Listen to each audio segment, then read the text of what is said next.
Well, good morning.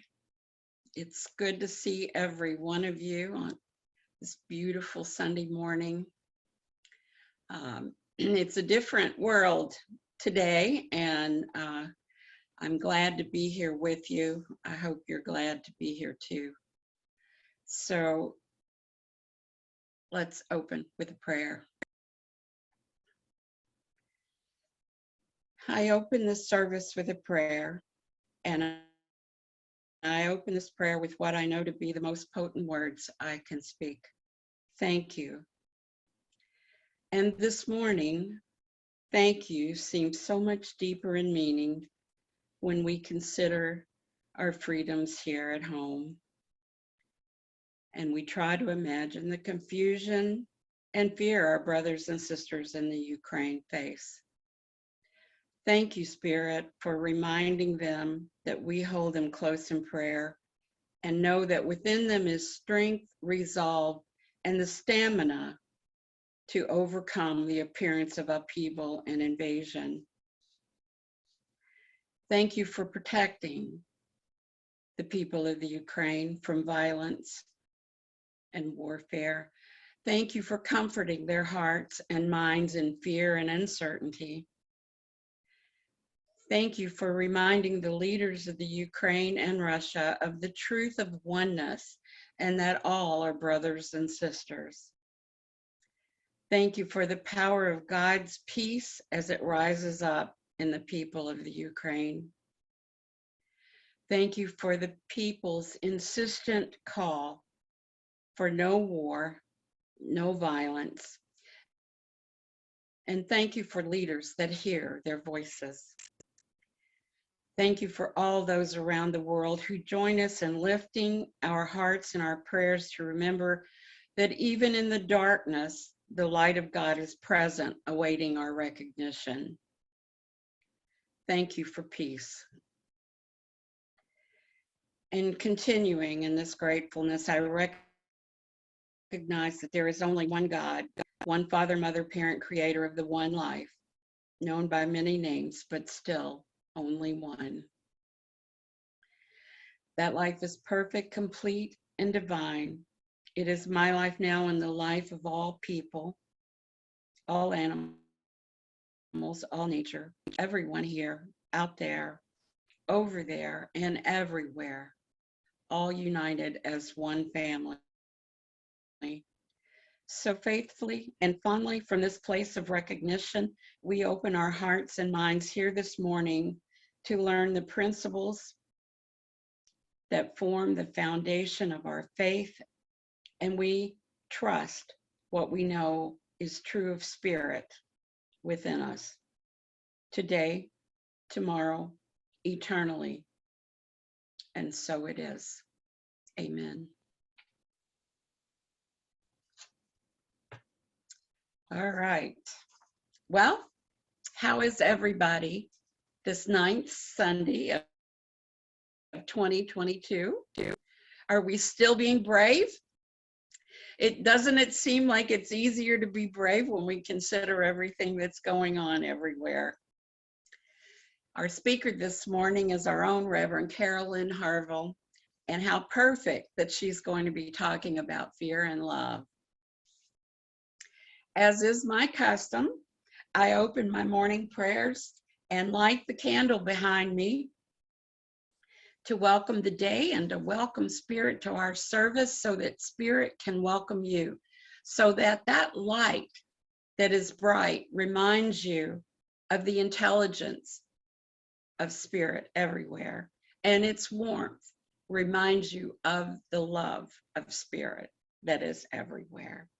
And welcome you we do, because no matter where you came from, what denomination you were raised in, or even if this is your first faith experience, all are welcome here. And the most important thing for you to remember this morning is that you, my friends, are welcome here.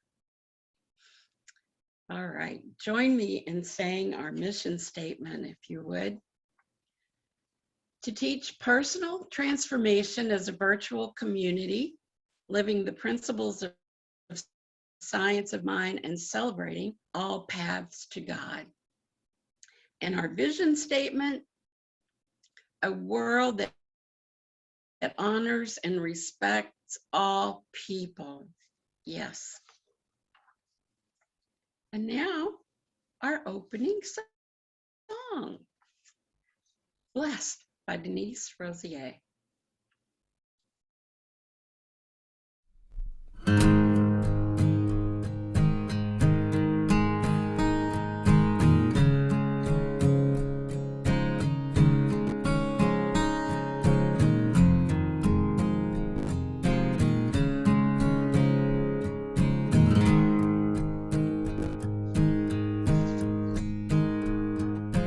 All that I have is blessed. All that I give is blessed. All that I am is blessed, blessed. All that I have is enough.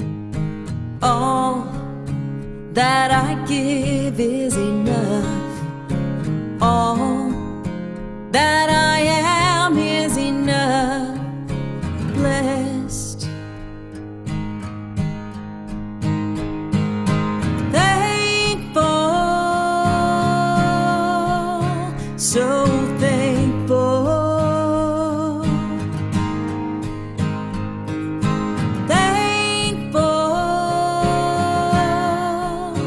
I am thankful.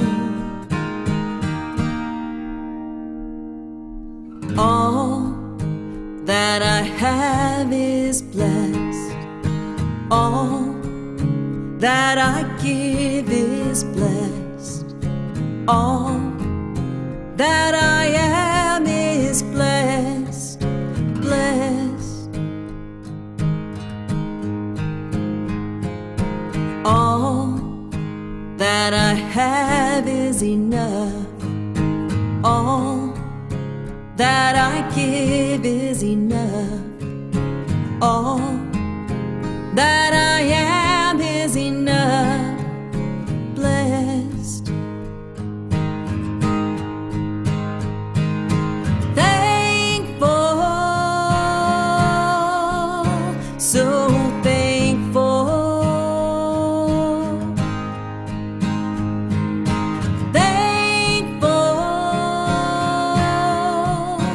I am thankful.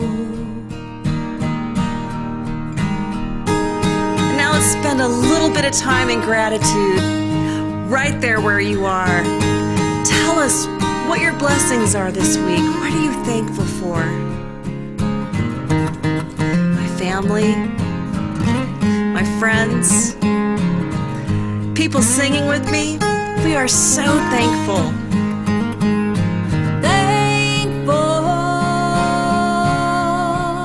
So thankful.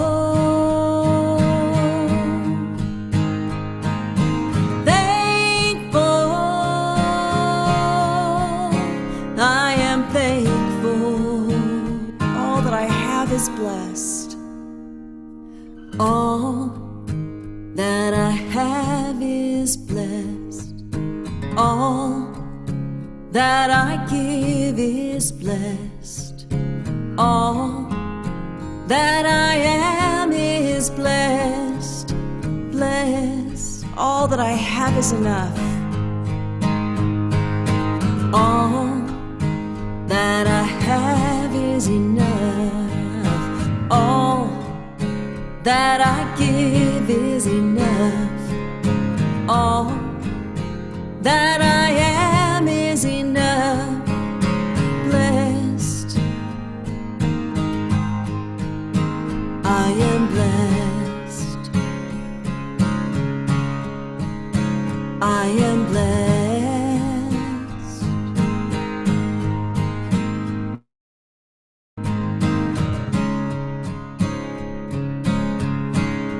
I am blessed. I am blessed.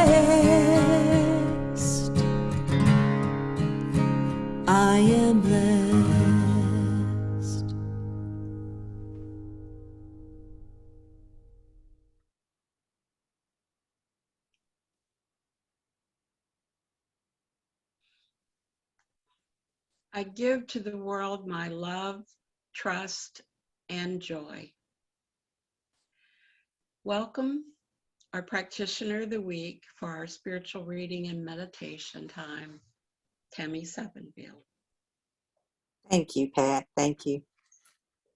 My reading today is from February Science of Mind. Love your awareness open. With mindfulness, you can establish yourself in the present in order to touch the wonders of life that are available in that moment. Thich Nhat Hanh. We are all immersed in the atmosphere of our own thinking. This decides what shall take place in our lives. Ernest Holmes. Mindfulness helps you see that life is happening through you, not to you. It helps you realize your outer world is a reflection of the blueprint you hold in your belief system. Self-awareness, self-care, and self-expression are keys to physical healing. Let go of the comforts you find in your prior assumptions as to what healing must look like. Love your awareness into the open. Welcome your observing self and accept its feedback on the stress points in your life. Ask the self-awareness what you could do to better care for your body and your mind. Inquire what and where are you holding something in that wants to express in your life. You are the gatekeeper to your soul. Mindfulness is the invitation acknowledging that you are ready and waiting to see the active blueprint in your life. Our affirmation today is, I hear what my body and mind are telling me. Thank you. My meditation today, I just kind of found by luck. It's introduced by a minister, Dr. Michelle Hubbard. And she says that our meditation is going to be the prayer for protection in honor of the Ukraine. The prayer for protection was written by Unity Poet Laureate James Dillett Freeman to protect and uplift soldiers during World War II. Buzz Aldrin carried the prayer with him in 1962 on the Apollo mission to the moon. Dr. Hubbard turns to this prayer whenever she feels scared and overwhelmed by what's going on in this world, like now. Prayer for protection. The light of God surrounds us. The love of God enfolds us. The power of God protects us.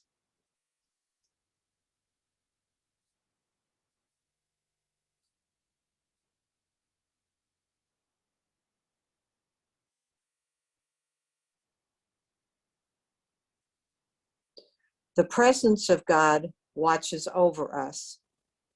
The mind of God guides us. The life of God flows through us.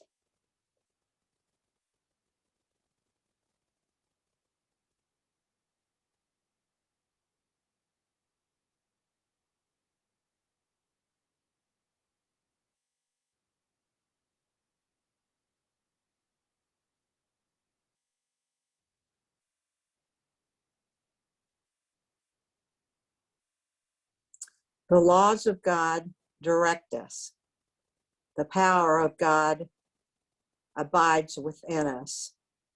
The joy of God uplifts us.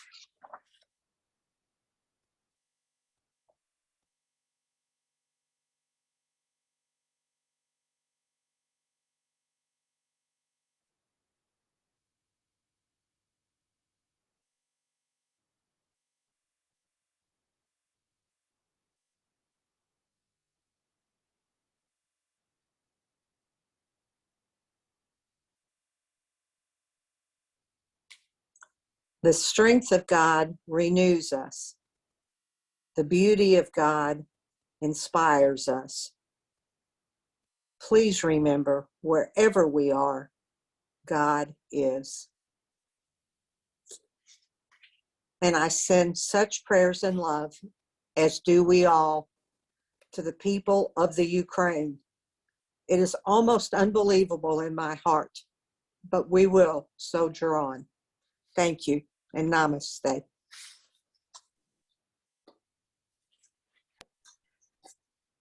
Namaste, Tammy.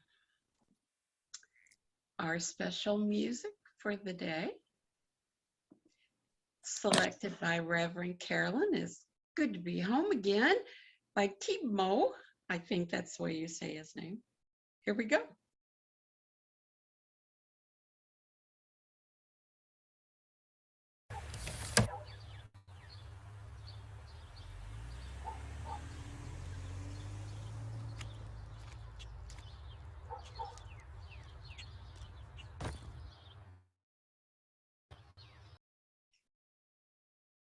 It is good to be home again, and it's good to have Reverend Carolyn back home here.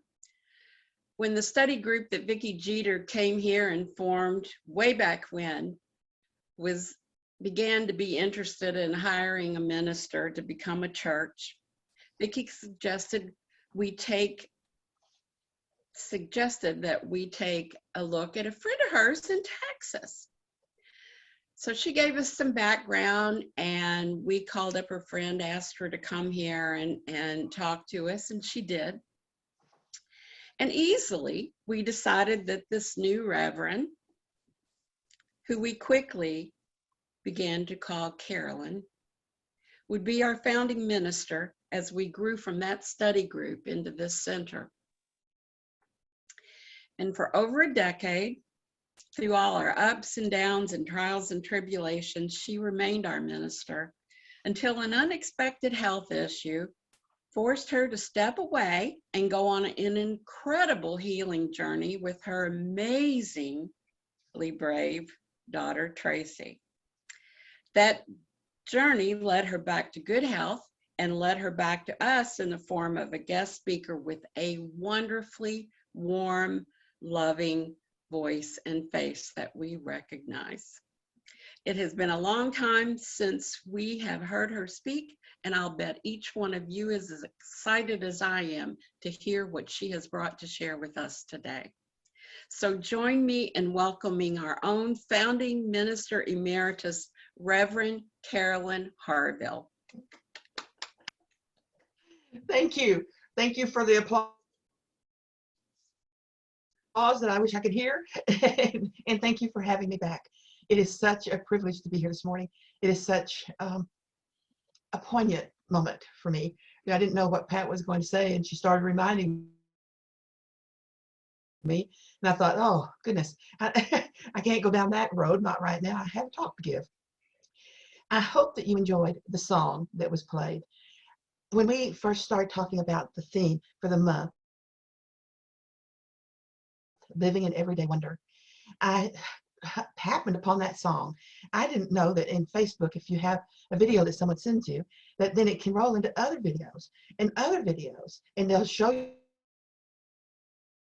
all these things. So that's what happened to me one day, was that Tracy sent me a video and I watched it, and then all of a sudden there was another one up on the screen. And I thought, oh, I didn't know that could happen. And so I watched some more of them, and this song came up. And for me, it said a lot about living in everyday wonder and choosing the opportunity to go home, he did, and to enjoy that, and to treasure our history, to treasure our now. It just had such a feeling for me, that easygoing way of being.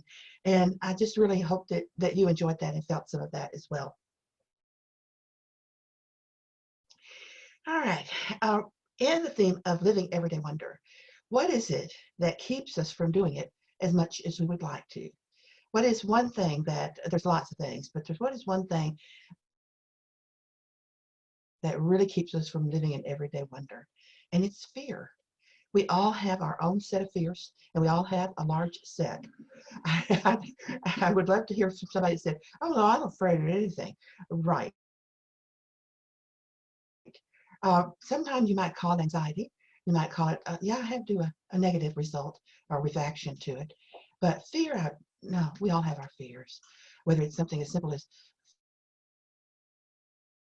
fear of traveling in traffic, or fear of somebody not caring for us, fear that we will let someone else down. There's just a wide range of fears, and we need to figure out a way to deal with those so that we can live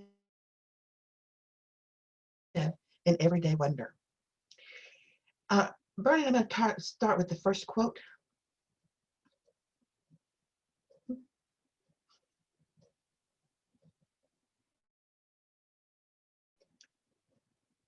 I'm waiting for it to pop up, and it will.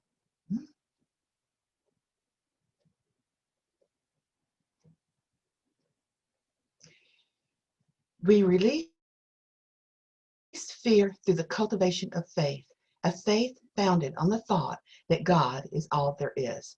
The quote is by Dr. Gladys Gonzalez. She prepared the notes for this talk, and I was amazed when I first got those notes. When I was actively doing this, and Nashville just started sending out notes, sending out themes for each Sunday, just a few years ago, like 3 and maybe 4. And I tried to use them, but a lot of times what was sent out was so sketchy that I couldn't really relate to them, and I'd come up with my own, which I had already been doing for a long, long time. And so when I got these this time, and there were so many notes, so many quotes, so much stuff shared, then I was amazed. Because when I looked through it, I thought, I could give 4 talks. I could give a whole month out of these one set of notes. But I'm not. I'm going to pick and choose and talk about just one aspect. Vernon, you can take that off, please. I like being able to see everyone's faces. So, what is the antithesis of fear? It's love. And we need to cultivate, if we want to have a more easygoing life, a more life in wonder, then we need to cultivate more love and let go of more fear. And so is that a hard process? I don't think so. It is a process that takes attention, but I don't think it's a hard process. I'll give you an example, and some of y'all are going to think that's the silliest thing I've ever heard of. But for me, it's very real. We moved to the country right before my liver surgery in May. We moved out into the country and moved in with Tracy, my daughter. We live out on a lot of acres, and we have 2 horses and dogs, and we don't have neighbors, not close ones. The closest neighbor is about a quarter mile away, and we don't see them. We don't hear them. We don't worry about people driving by with their loud music as we did when we lived on Park Place in Jeffersonville, because no one drives by our house. No one walks by our house. We are out in the country, and we love it. If we want to see people, we can go down. But we also have other things that happen in the country that are not always that much fun. And one of those is stink bugs. How many of you know and have a picture in your mind of a stink bug? Come on, you got to respond. Got to tell me. Even though I can't hear you, you got to let me know. Okay. We have had an infestation of them since I got back from my surgery in May. Yeah, I saw one of you say awful. Yes, it is. And there's no easy way to get rid of them. And they just seem to multiply, and they show up in the strangest places. And this morning, I'm getting ready to give this talk. I'm sitting here at the computer, and my speech is laid out. My talk is laid out in front of me on a sheet of paper, and a stink bug lands on it. So I still have stink bugs. Bob very carefully took it out and got rid of it, and I appreciated that. So I have that I didn't respond to that stink bug with a is part of what I want to explain to you how that happened. When I first got home from my surgery and we started having stink bugs, and every time I see a stink bug, I have a natural reaction of going, you know, I'm frightened. I just have my heartbeat changes, my breath changes, the whole thing. I have a real thing about bugs. They really give me hard reactions. Well, this has been going on since I first got back, which was in June. And somewhere along the way, I thought, you know, you just can't do this anymore. You can't depend on Bob and Tracy to take care of all the stink bugs, because there's a lot of them. And you have to stop reacting so strongly to them. This is not good for you. Stress is not good for you. You don't want this feeling in your life. So I sat down and I thought about it. All right, I have an aversion to stink bugs. I don't want them in my life anymore. I've tried everything. I've read a book about how to get rid of stink bugs, but it's just not an easy thing to do. And, you know, build a new house and seal it maybe, but, you know, we're trying to do that. But it's just not an easy thing to get rid of them. So I needed to change how I felt about them, how I reacted to them. They don't bite. They don't sting.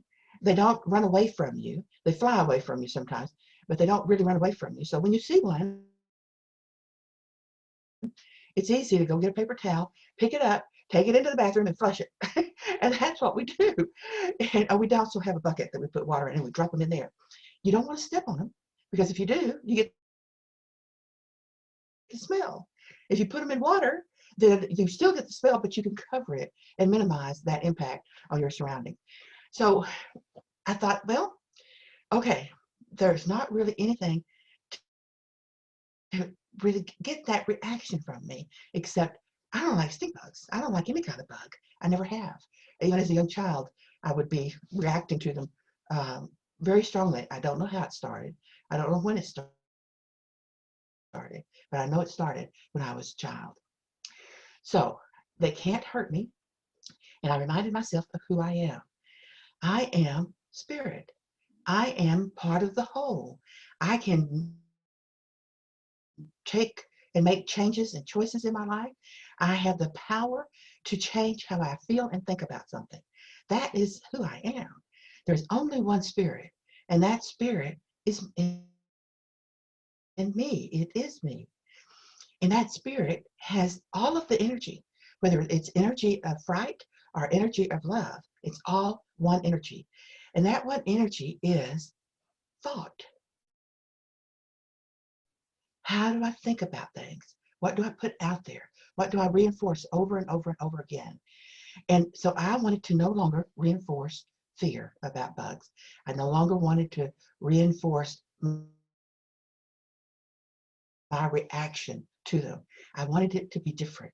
And so the key to that is loving what it is, loving the circumstance. Now, no, I don't love stink bugs, but I do love that in this situation, I have a choice. In this situation, I can choose to respond to them differently. And I do that because of the all power of spirit that is me. So I analyzed what was going on. I reminded myself that I am the one with the energy. I am the one with the power to change this. And I then released it. Released the fear. Let it go. It's not doing me any good. So I can release it. I'm the only one who can. If there's a situation in your life that you want to have different, you are the only one that can change it. No one else can. They can encourage you, which they do, and they can help you, which they do. Bob and Tracy have been wonderful through this and so much more, through the whole process that we went through. So those 3 steps, that recognition, remind ourselves of who we are, and then release it, let it go. It works in every situation. Most of you know what my issue was. I had a liver transplant on May the 3rd. Back in last year, well, the year before last, my health was going down. I was struggling. It was really, really hard. I was taking medicines that had side effects that weren't good. I was not able to think clearly very much. I had weakness. It was a bad year, and it was due to non-alcoholic liver disease. They have a word, the abbreviation for it, NALD, and it's an epidemic in America. right now. At least that's what my doctor told me. So it's not alcoholic, it's not that, but it is the same effect. Your liver gets cirrhosis, it no longer functions, and the thing in your body really works really well. So I had been doing that, and in about August or September that year, Tracy came to me, my daughter, and she said, "Mom, if you could have a liver transplant, would you take it?" Yes, of course I would.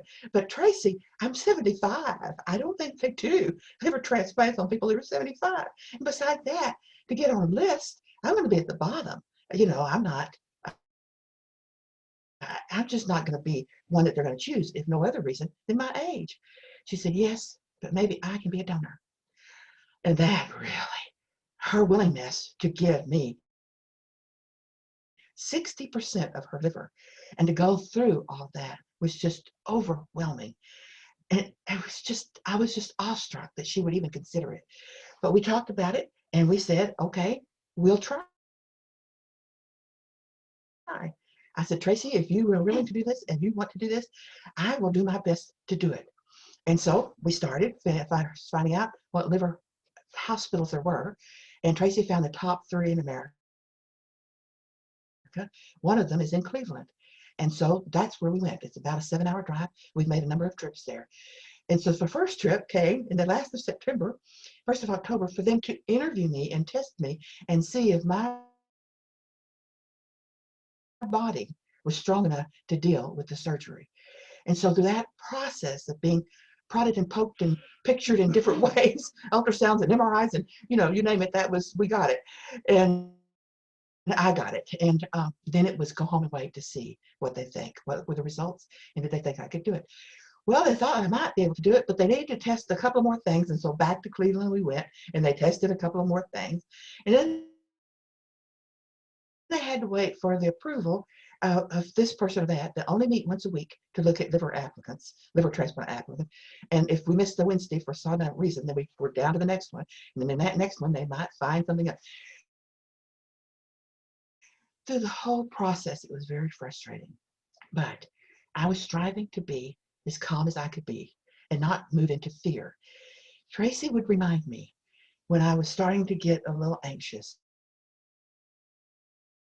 She would say, "We feel the powerful manifesting energy all around us.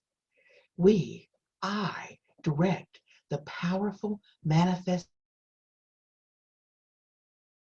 energy that is always around me. So I can manifest ease in my life. I can manifest trusting the process. I have the choice, and I can take it. I can make it."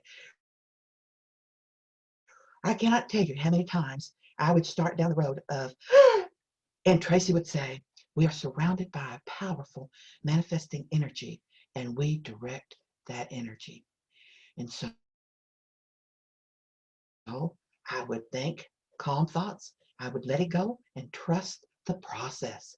I learned to trust the process in one of my first classes when I started exploring this religious science stuff.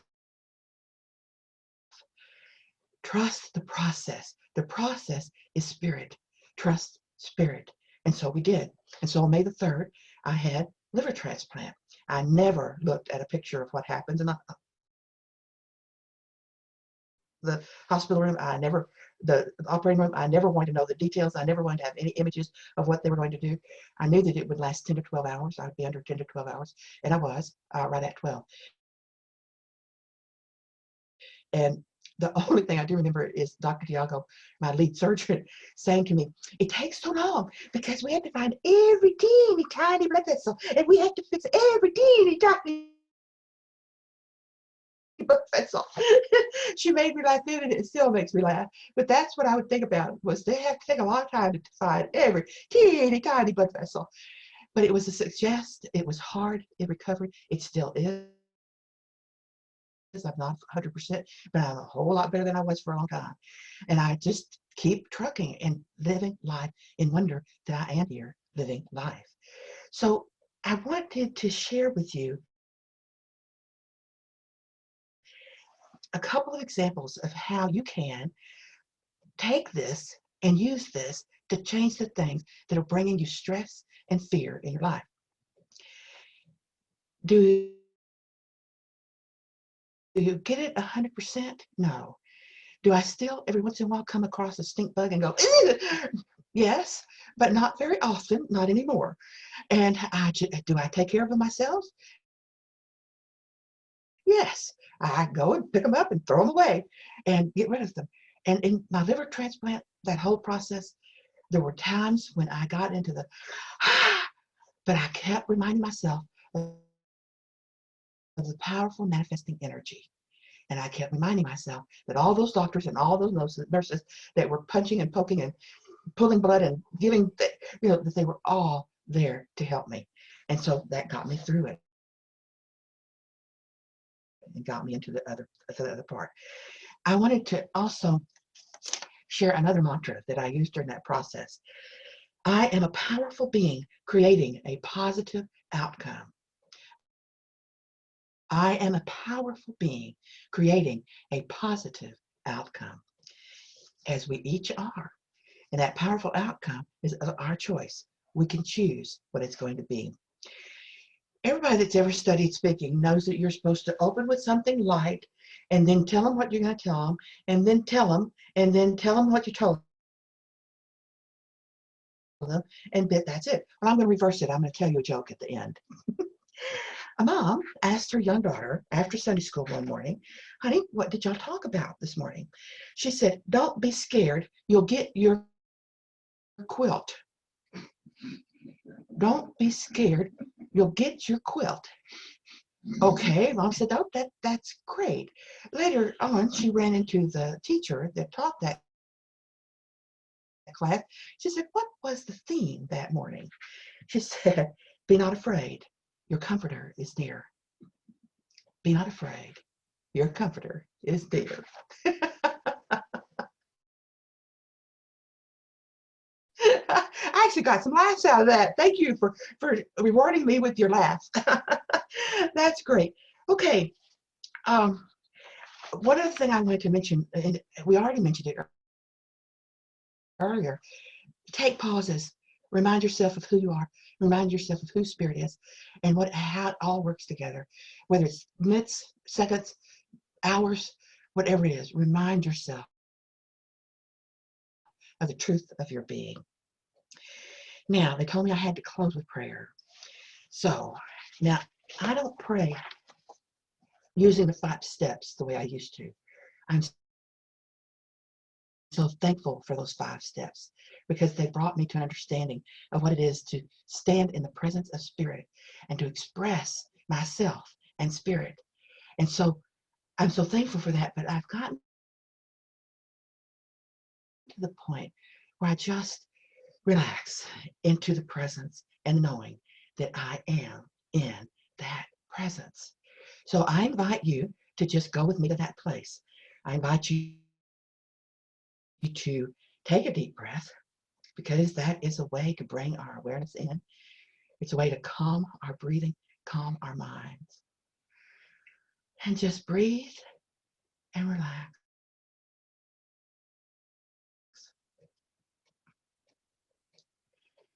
I'm so blessed to know that in this moment, Spirit is expressing as me, as everyone in this call, Spirit is. And I know that Spirit knows what we need or want long before we do. And it is working to bring that about in our lives, always. So in this moment, I just recognize Spirit. I recognize that it embodies love. It is love. It embodies health and wealth and peace of mind. All of it, Spirit is. And so in this moment, I'm blessed with whatever it is I think I need. I know it's already here. I know that it's expressing in perfection. And I welcome it and I let it be. For I do trust the process. join me in saying, and so it is.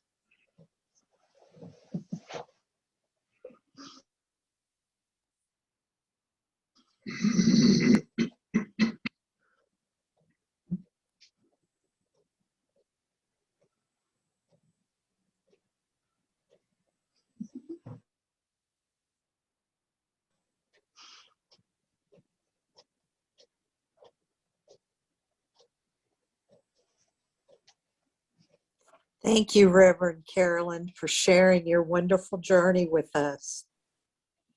And now we go right into our prosperity affirmation. So I will read it, and then on the next go around, if you all will also read it with me.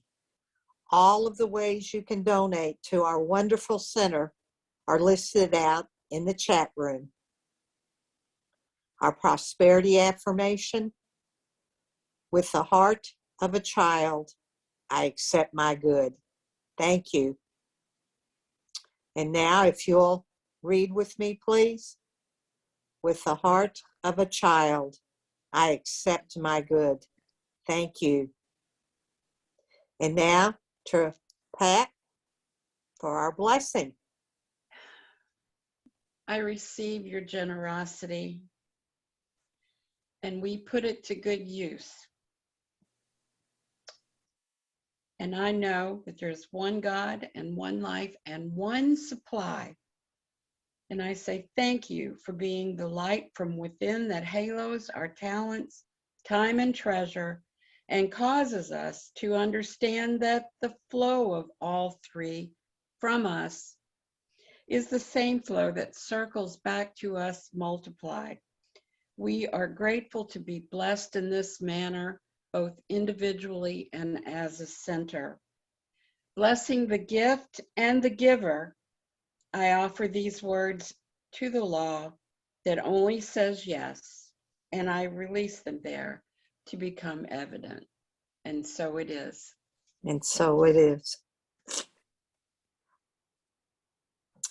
Okay, now we're in for the announcements for this last day of February. The first Wednesday spiritual connection is coming up again on Wednesday, March the 2nd at 7 p.m. via this Zoom link. Vicki, can you elaborate for us? Thank you, Tammy. I am so excited to be doing our second First Wednesday, and we are going to touch in on a principle of mental equivalence. And so that will unfold what we've been talking about so far and give you the opportunity to practice expanding and moving forward with that kind of knowing and confidence that Carolyn spoke about. How do I move forward dealing with what has felt like it would hold me back, like my fears, but to learn how to do that consciously and set yourself up to where you feel safe enough to deal with those things and expand then what you're able to do and accept in your life. So that's what we're going to talk about. I can't wait. 7 o'clock right here on Wednesday evening, the 1st.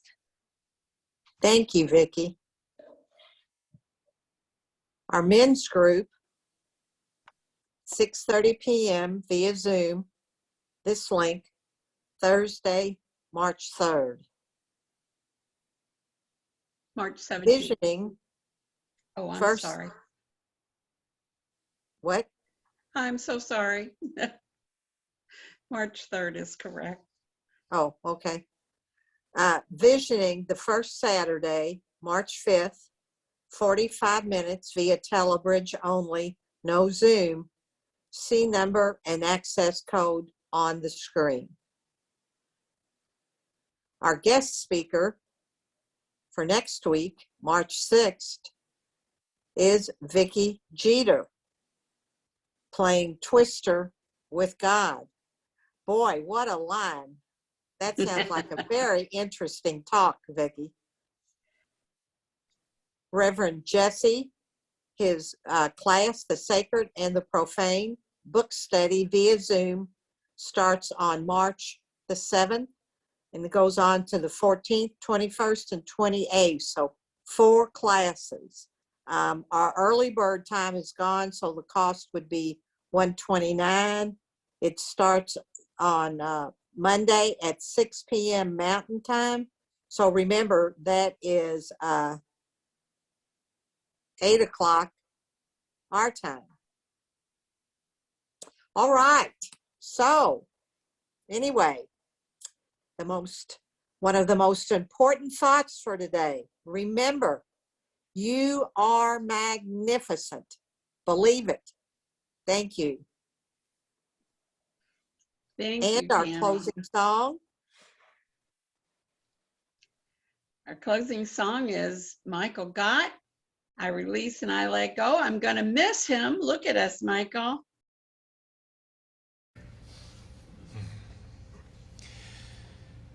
There was a time in my life, thought I had to do it all for myself. Didn't know the grace of God was sufficient. I didn't know the love of God was at hand.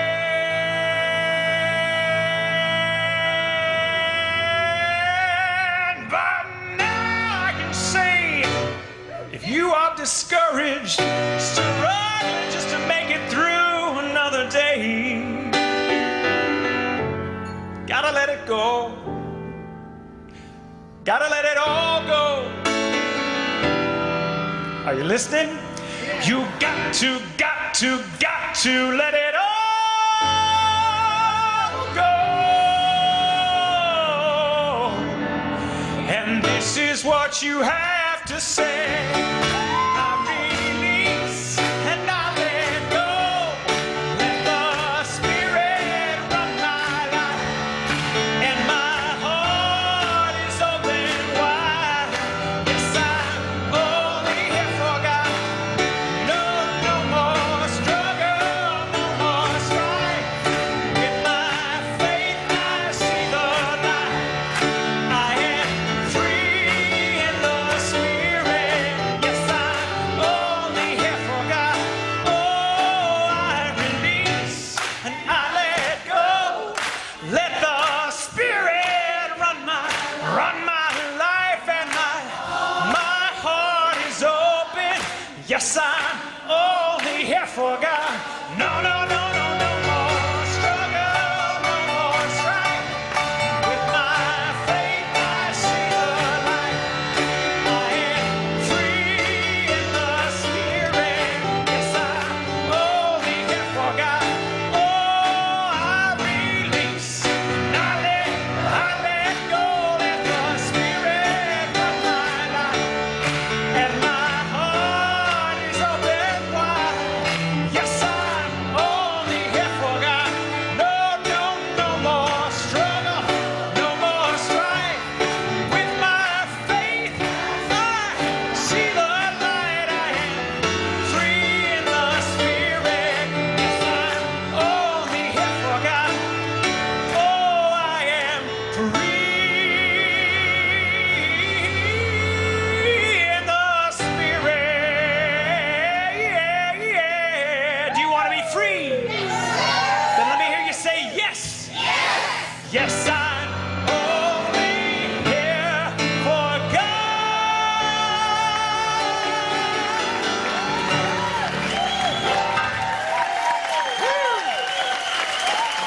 I know. Thank you, Michael Gott. And I want to give him credit for, I used a lot of his words in my opening prayer this morning. And I'm thankful for him. For the only God you and I will ever know is the one we personify. Never forget that. Ending this service as we began, for the collective, I say thank you. Thank you for everything. Thank you for peace. And with this gratitude, we promise to carry it into the coming week. We are blessed to have this day, yesterday, and all our tomorrows. Blessed to be free, blessed to have each other, and blessed to know that God is within us and we are never separated. No one, anywhere, is ever separated. Not now, not ever. And from this point of deeply held belief and gratefulness, I lift our joyful words into a law that always says yes, automatically and impartially. And there I release them. And so it is.